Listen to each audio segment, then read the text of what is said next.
Hi everyone, welcome to AG Triathlon, the podcast dedicated to telling the amazing stories behind top age group performances in long distance triathlon. Today I have with me Pelayo. How are you doing? Great, thanks for having me. It's a pleasure. So Pelayo, you placed second in Ironman Texas last weekend. Congratulations, massive achievement. I hear it was on your Ironman debut as well, so that makes it all the more impressive. Why don't you start us off with talking us through your race?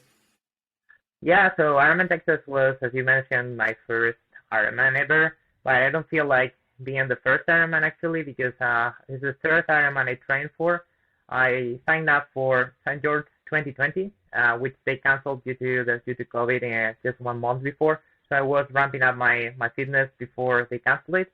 I was not as fit as I would have liked, but well, I was still pretty close to the race. It was a shame that they canceled it. Then I transferred to Ironman Santa Rosa, which was supposed to be in July. They canceled again. I transferred again to Ironman California 2021, and so last year, and everything was perfect. I trained very well, and I felt very fit. And I went to the race, and the race was canceled due to the extreme weather conditions. So 1 hour before the race was canceled, and I've never felt so empty. So I don't know what's harder, if not finishing and not starting an Ironman or finishing an Ironman. And I can tell you what's even harder. So I was wondering just 1 hour before the race when they canceled, what can I do with all this carb loading inside my body? And I ended up going back to the hotel, going to my bed, and start crying. So this is a really frustrating situation.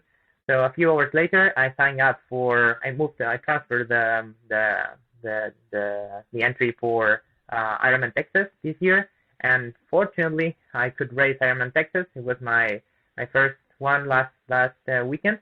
Nothing happened around weather conditions, so the full Ironman could take place this time, and I'm very happy to have completed this big achievement to me, and it was a big thing that I've been chasing since I started doing triathlon 11 years ago. Yeah, so I guess once the shot fired, you were just delighted that you could finally get going. So tell us about the swim. How was it for you? Was there like a mass start with a lot of chaos, or did you manage to avoid that? Yeah, for the age groupers, as it's been very recent since the pre-pandemic, they were already doing this, but it was a rolling start, so it's a self-seated swim. You place where you think that you will have your time. So I was in the first group. I'm not a very strong swimmer. I don't have a swim background. I started swimming just before doing my first triathlon, but I can still swim under an hour. So I was in the first pack. I think jumped into the water like in the fourth, fifth row of the amateurs, and the swim was very easy. Was I decided to go easy, so I knew that the day was going to be very long, and I used to struggle a lot if I start swimming very fast, very fast. I'm not a very good swimmer, so I don't have many gears. That's one of the downsides. So I have to be aware of to be cautious of my my weakness. So I swam very easy the first kilometer into the swim, and then I said, okay, I feel good, I feel pretty good. I swim just with no other athlete. I was not chasing fit at that point. But 1 kilometer out of the swim, I decided to play a little bit. I accelerated. I felt really good. I found a group which were swimming a little bit faster than I was. I tried to follow their feet, and the last kilometer of the swim, we enter into a canal. So it's a very narrow section and very shallow. And I was just behind a guy chasing his feet. I felt very comfortable, and the swim to me was the longest swim I've ever done, but the shortest in terms of feeling. So it was pretty easy. I went out of the water in 56 minutes, which is well, pretty decent time to me. My goal was under an hour, so was good, and I felt great to start chasing the fast swimmers on the bike. Yeah, perfect. So you come out of the water in 56 minutes. You go over transition. Of course, in Ironman, the transitions are a bit less important than in 70.3 or even the shorter distances. And then you go onto the bike. How was the bike for you? Yeah, so the bike, I improved quite a lot the last couple of years on the bike. I didn't used to be a very strong biker, so my strength was the run. But the last couple of years, I feel like when I take the bike, I gain a lot of position. So I just jumped into the bike. I had a plan. So my plan was to go easy, but a little bit concentrated. So it was like a bit focused. I wanted to be focused but easy. So I tried to do my thing. I didn't pay attention about the other people. I overbiked a little bit the first few miles, but I found a guy who was from my age group. I think he was an Irish guy, Daniel. I remember his name because I've seen that on the tribute, and I think that he had more or less the same pace as I had. So the bike had like three sections. The first section was going out from the Woodlands to the Harvey Road, the Harvey Highway. Harvey Highway is like a straight highway where we did the second section. It was out and back 2 times, and the third section was going back to the Woodlands. So we went together to the highway. I knew that we were going fast because we were passing people. We passed many swimmers that had been ahead of us. I had no idea about the overall position. I just was riding, doing my own thing. We went more or less together the first out and back, and then the second one with the headwind because we had a very strong headwind going to the south and very strong tailwind going back to the woodlands. So the second time we went to the south with the headwind, I decided to put a little bit more power, and I broke away and I opened a gap of 2-3 minutes with him and other guys who had joined our group. When I mean join our group, is not join drafting because this is not drafting legal bike. But when you ride at 40 kilometers per hour, 12 meters is a distance where you have benefits of drafting. So you stay 12 meters away from the previous cyclist, and you are saving some kind of watts. But I decided to do my own race. It was mile 60. So from mile 60 to the end, I was just me and nobody else. And it was I pushed a little bit harder than I would have liked in the section with the headwind, but I think it paid. I think it was a good decision because I was able to go to the run with a big gap with these guys, and I didn't know at that time, but when I got out of the bike, I was second overall and first in my age group, and I did I think it was 4:41 on the bike, which was to Yep. me was in the range of the time that I had in my head. Uh, a lot of uncertainty when I jumped off the bike because I had never done an Ironman before, and I didn't know how my legs would feel right after 180 kilometers. And the bike is very tricky in this case because it's a very flat course, so you don't lose your aero position many times.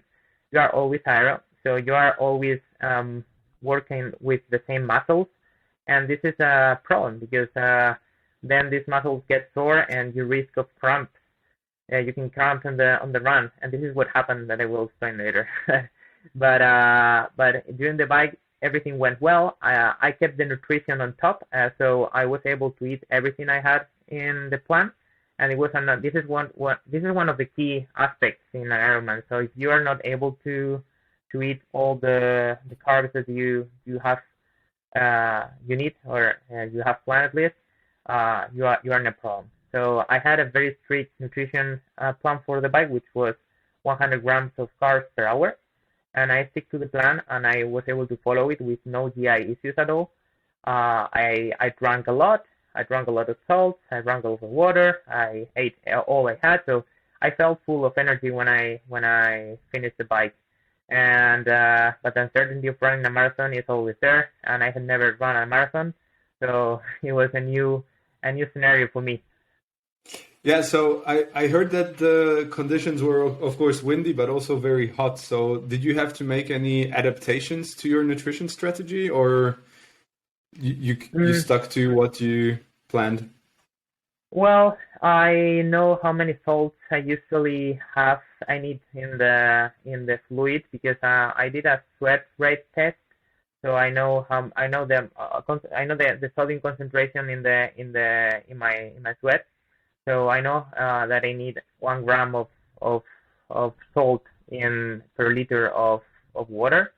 So I just try to drink a little bit more than usual because not just because of the heat, because I need it. So it was like I was constantly drinking. So I brought with me one of the things that I decided to do in this race because it was a flat course and the weight of the bike didn't count too much.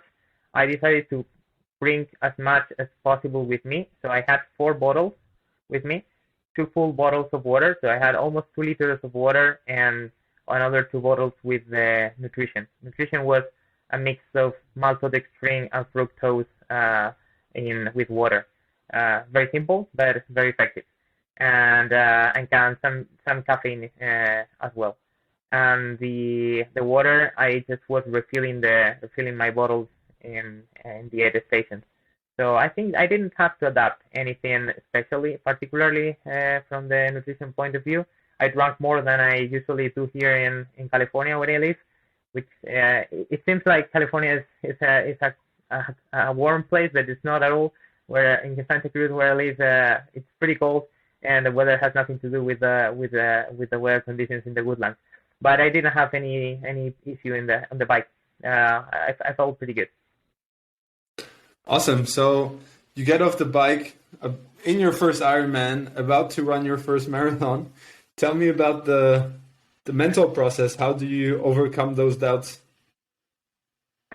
Well, I could overcome those doubts just by running and trying to keep it simple and focused. I try to have short-term goals, and instead of thinking about the big picture, I try to focus on the run course. First of all, is the most scenic course I've ever done in the Ironman or Ironman 70.3 races. It's a three loop course where you pass through a very beautiful place around the canal, and the crowd is incredible. So many people around the canal cheering you up. So this is amazing. So if anybody wants a run course with support, this is the one that they have to do. And so I decided to split the run into 3 sections, 1 loop each, at least the first loop, and then the second and third loop, I try to focus in a shorter term goals. So my first goal, okay, let's finish the first loop.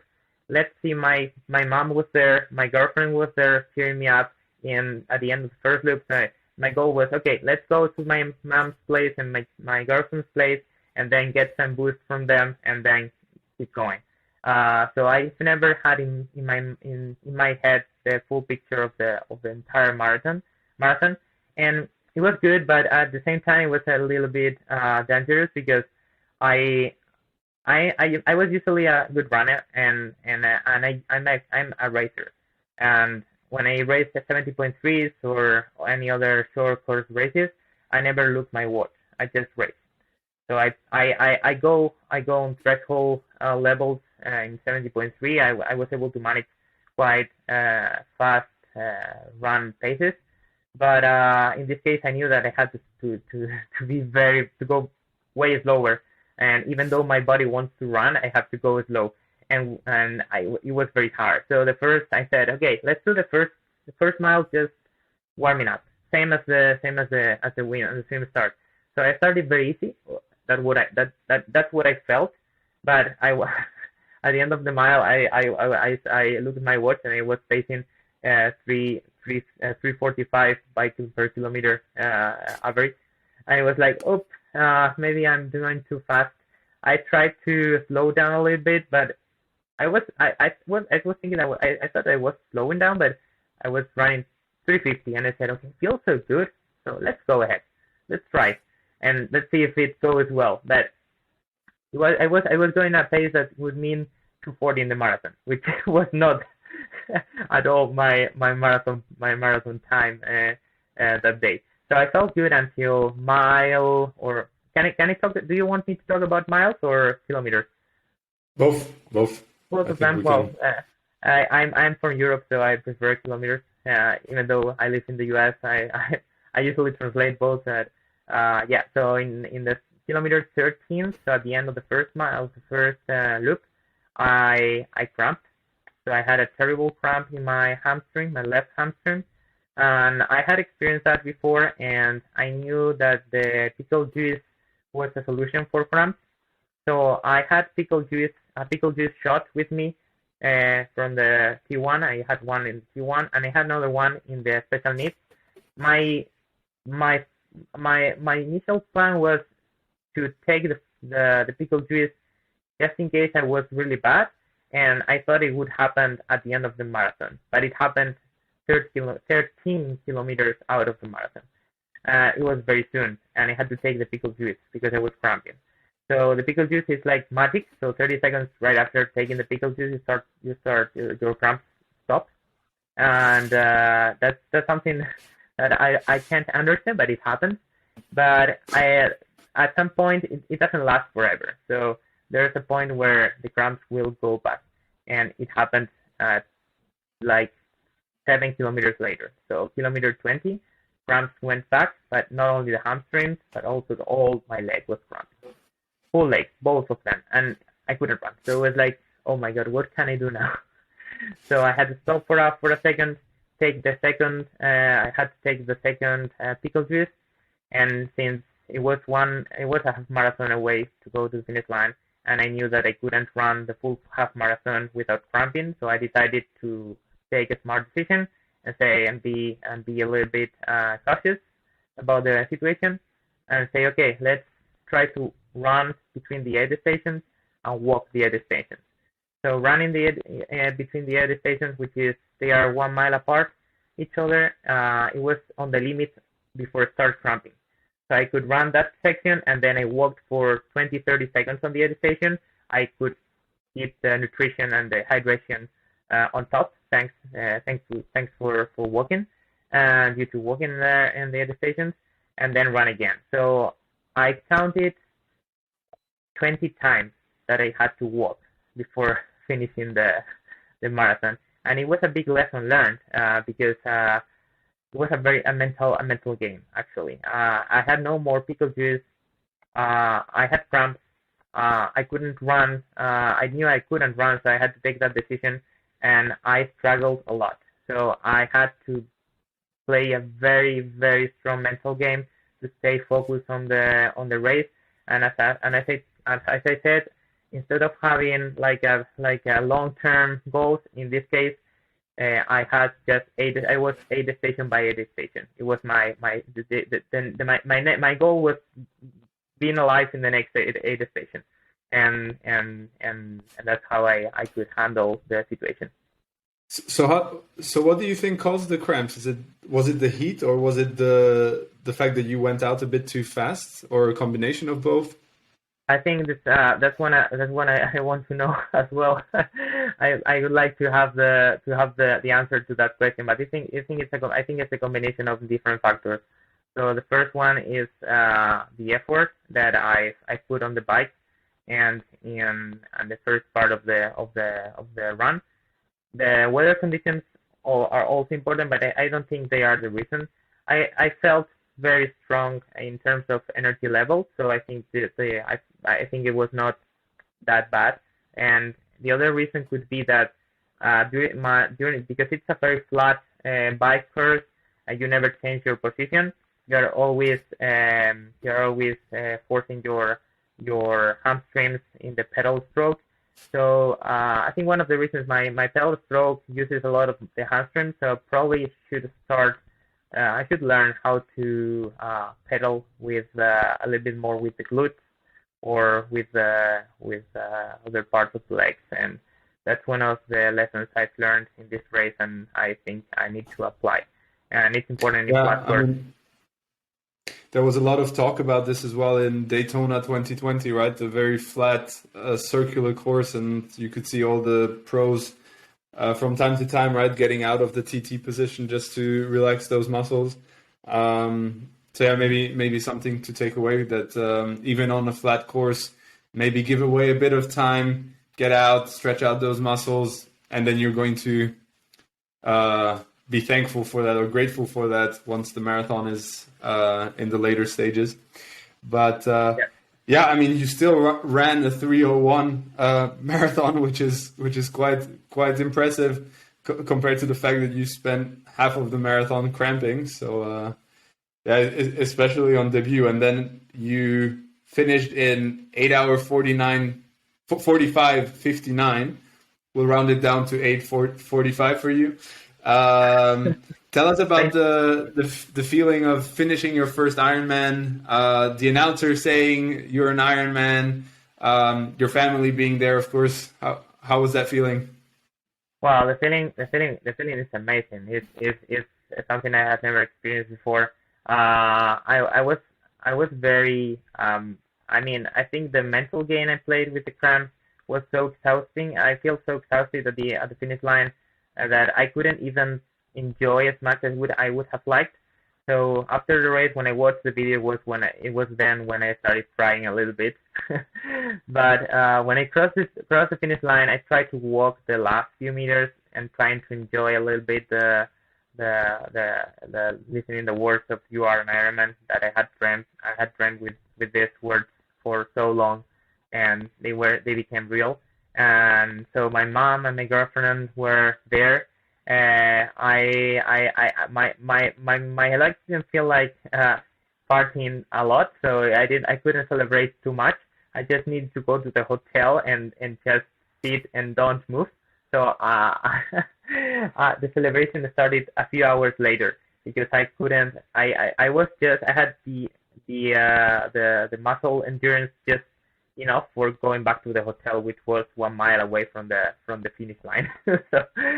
So I went to the hotel, and it took me 4 hours to recover my muscles. By the way, all the muscles in my body didn't mind if it was not just legs, but I smiled and my mouth cramped. I just tried to grab anything with my hands, and my fingers stayed like this, like it was like, what's going on? And it was a very really different experience that I've ever had. But it definitely was having them, my mom and my girlfriend there. It was amazing, and the time 2 hours almost 46. It's way better than I have thought. So breaking 9 hours is always something you had in mind. I don't like to have many high expectations in races, because I think high expectations are a little bit limiting, are probably a limiting factor. I usually like to have a lot of hope but no expectation. So I don't like limits. I don't want to say, okay, let's go for 9 hours. No, just go there and see what you can do. So 4:45:59 was great, and it's a shame that I couldn't run the full marathon. I wish I were able to, and I'm actually looking forward to seeing what happens if I don't have cramps. But who knows? Let's see. Yeah. So you told us that you wanted to do your first Ironman in 2020. What I'm curious about is, how did you make that decision to finally do an Ironman, right? When do you decide that you're ready for an Ironman? And then also tell us about the training that goes into it and how it compares to 70.3. Yeah, how that of course also impacts your daily life, how you manage that. Tell us all about it. Yeah, I was doing 70.3 distance from 2016. So I started doing triathlon in 2011, and I did short course distance for 5 years. And then I moved into 70.3, and I enjoyed a lot the middle distance. At some point, I was able to be very competitive, or to reach my limits in this distance. I was able to suffer a lot.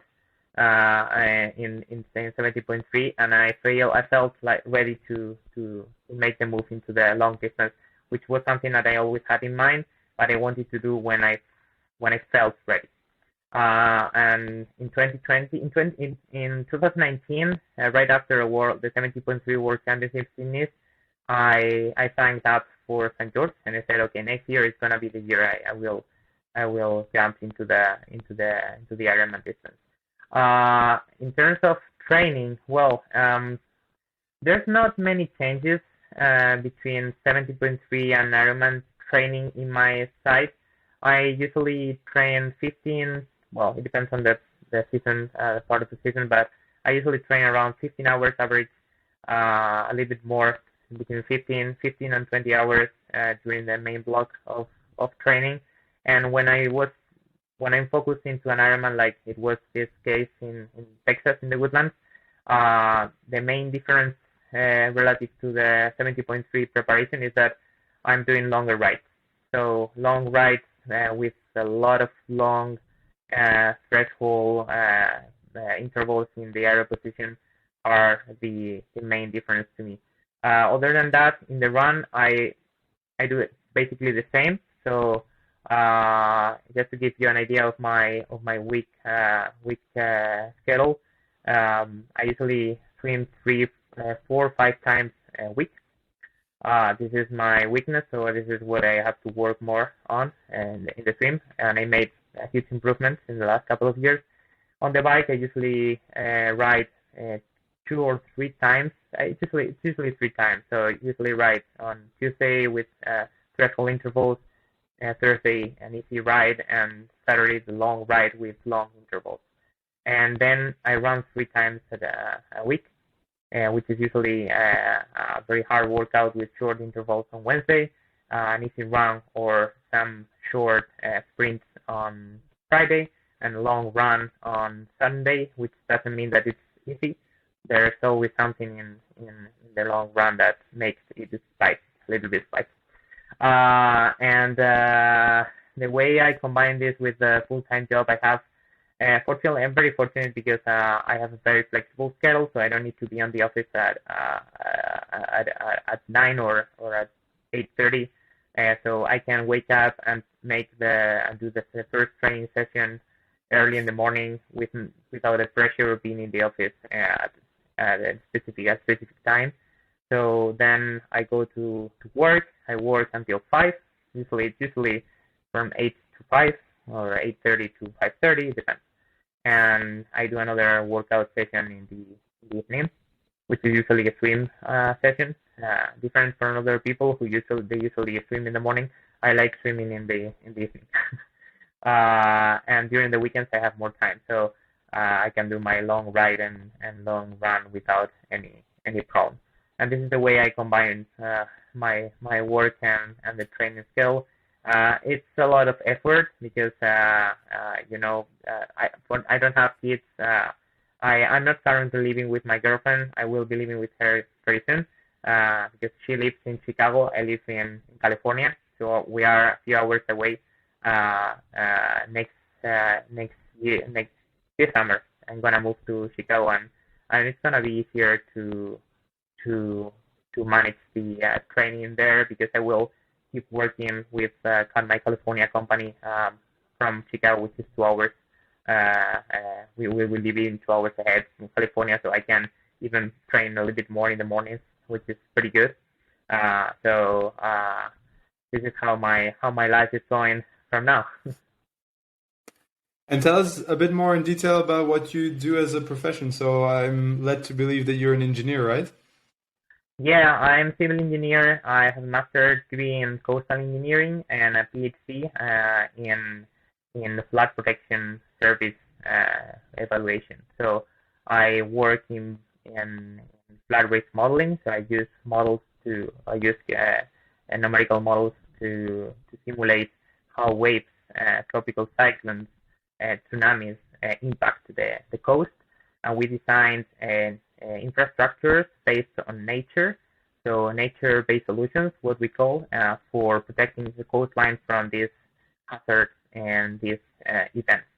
And so I work in the modeling section. So I run the models that will tell you how much you have to invest, where to invest them, and how to build them. So this is the role I'm playing in the lab where I work. So how is that connected to triathlon in the sense of how did you discover the sport and what led you to triathlon? I mean, seemingly the two have not much to do with each other, right? Yeah, it was very random. I started studying civil engineer and the university, and the second year of the university I met a few guys who were in the university triathlon team, and I felt very curious about what triathlon means. So I tried once, and since then I loved it, and I started taking it seriously. So I have to admit that the first one was already very serious. So I had no experience at all. I had expectations in myself, even though I had never done one. So I did the first. It was a duathlon, so it was run bike run. The first one I did, in the combining two different sports, and it was so fun that I said, okay, I have to keep doing it forever. You were And hooked. Yeah. never stopped since then. Excellent. And from what I can tell on Instagram, you live in a triathlon relationship as well. Your girlfriend Ellen is also a triathlete. I actually read the poster about what went on in the Clash event, Clash Miami, was it? That she went off course, and then you didn't know what was happening with her, so you were a bit anxious. How do you manage that? I mean, now you're long distance, but then you're going to be living together. So how do you manage that? How do you decide who gets to race, who doesn't race, so that you support each other? Or yeah, how does that work? Oh man, I feel so lucky. This is something I can't be happier. It's like it's very easy. It's very easy with her. So she's an engineer as well. She has a full-time job in aesthetics, and she is very very committed with everything she does, and very competitive. So she has been in the sport shorter than me. So it's still learning. She has a lot of room for improvement, and I'm so happy to help her and receive her support when I race, and support her because I was cheering her up in a few races as well. And we like racing together, but we also like supporting each other. For example, so she has been supporting me in Texas. I will be cheering her up in 73.3 Muncie this fall. So probably in the summer we'll race together. Clash Miami, as you mentioned, it was the first race of the season this year, 6 weeks before the Ironman, and we went to Miami. I had been the previous year, I had been with her there, but I was not racing. I was supporting her. In this time, we both raced, and it was a shame because she has to pull over the race because the wind was blowing so hard that one of the cones or the signals of the course just disappeared, and she took the wrong direction on the bike, and she made a shortcut, and so she had to retire from the race, and it was I was very sad because of her. She had so much effort. She put so much effort in that race, but now she's racing in a couple of weeks, 1 week and a half. She's racing in Mexico. I can't go, unfortunately, but I will be supporting from the distance. And yeah, so just in brief, long story short, it's very easy to share the same passion. We usually swim together when we are together. She's a very strong swimmer, and she definitely helped me a lot in the swim. And one of the reasons I've improved so much this year is because of her. So she's constantly pushing me on the swim, pulling on the intervals, and just this is a very high motivation for me. And the bike on the run, we usually start the rides together, and many of the runs we usually share the workouts, and that's pretty easy to manage. Excellent. I saw the heartfelt post that she wrote on Instagram that was really giving the behind the scenes, right? Because the race is nothing, right? It's the peak of the iceberg compared to what goes in behind the scenes, and it's, you know, people think it's an individual sport, right? But it most definitely isn't. I don't think any of us could do it without the support of our family, you know, coping with us when we're on the wind trainer for 3-4 hours, you know, taking us to races at crazy hours in the morning. So yeah, I'm very happy for you guys that you found each other and that you can support each other in the same passion. And yeah, wish her all the best as well, of course. And maybe to conclude, tell us a bit about the season. So now you're qualified for Kona. What other races do you have? Well, I haven't signed up for any more races until Kona. So because my short-term future, there's a lot of changes now. I will move from California to Chicago. I will start a new life there. So I didn't want to have big commitments before. So I will probably be racing local triathlons in the Chicago area, maybe Chicago Triathlon, and I've seen that the U.S. Nationals are taking place in Milwaukee this year, which is an hour to the north of Chicago, so it's pretty close. And probably race there, but if I race, it will be short course races like Olympic or sprint distance, and just training for Kona, which is going to be the main goal of the season. It's a dream come true. So I've always dreamt with doing an Ironman first and qualifying for Kona, and I'm going to do it. And especially because I will share the experience with Elena, and I will share the experience with many other teammates. So I'm part of a team which is I used to be I used to be in Everyman Jack. So that's why I have very, very close friends from AMG.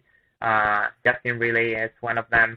He has been in the show last week, and yes, I was so good there in that team. But a very close friend of mine in Spain, just created a team, and I had promised him that once he had a team, I would go with him. So I feel I'm still connected with the Everyman Jack guys. It's a big community in the U.S. I made a lot of friends. I go to the races and I know most of them. So I feel like part of the team. But now I'm part of this Spanish team, whose goal is qualifying as many athletes as possible to Kona. So we are 7 of us who are going to Hawaii, and probably at the end of the summer we will be around 15. Let's see what happens in St. George and other races. So sharing with the teammates the Kona experience as with Elena, it's gonna be awesome. Very good. So Pelayo, was great chatting with you. Congratulations once again on an impressive debut performance on the Ironman distance. Wishing you all the best for your move to Chicago and those local races, and of course in Kona. We'll be following you with great interest. So thanks again for coming on the show, and yeah, all the best. Thank you so much, Adam, and thanks for launching this initiative. That's great to take the age groupers into the teams, and that was a pleasure to talk to you. Thank you so much. My pleasure. Bye-bye. Bye.